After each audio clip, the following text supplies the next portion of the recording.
মেয়েটি যখনই পুতুলটাকে নড়াচড়া করে, হাজার মাইল দূরে থাকা ধনী সিও ঠিক একই অনুভূতি টের পায়। একদিন মেয়েটি যখন ভুল করে পুতুলটিকে চুমু দিলে সিও সে অনুভূতি টের পায় আর ভয়ে চারপাশ দেখতে শুরু করে। তখন সে মনে মনে ভাবে, আমি কি কোনো অদ্ভুত রোগে ভুগছি নাকি? ঠিক তখনই মেয়েটি পুতুলের প্যান্ট খুলতেই সিওর প্যান্টও অদ্ভুতভাবে খুলে যায়। ঘরে ভরা উচ্চপদস্থ কর্মকর্তা, লজ্জায় সে সঙ্গে সঙ্গে বেরিয়ে যায়। এরপর বাড়ি গিয়ে সিও গোসল করতে যায়, আর এদিকে মেয়েটি দেখে পুতুলের পুরো শরীর ভিজে গেছে। সে ভাবতে থাকে এটা কেন এমন হচ্ছে, আর পুতুলটাকে ছুঁইতেই সিও আবার কেঁপে ওঠে।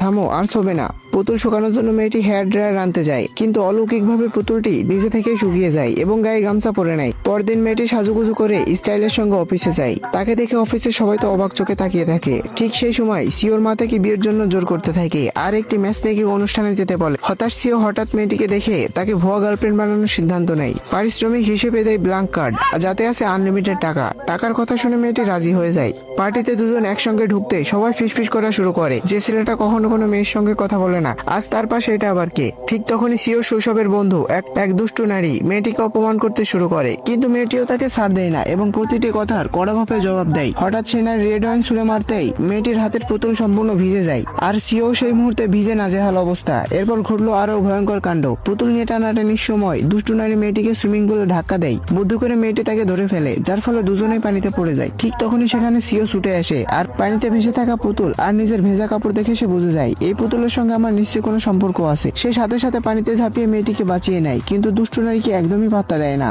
হোটেল রুমে জেগে উঠে মেয়েটা দেখে পুতুলের গায়ে আবার নতুন গামছা। সে যখনই গামছাটা খুলতে গেল, সামনে দাঁড়িয়ে থাকা সিও বিস্ময়ের সঙ্গে চিৎকার করে বলে, না থামো। ভিডিওটার বাকি অংশ দেখতে কমেন্ট করো পার্ট 2।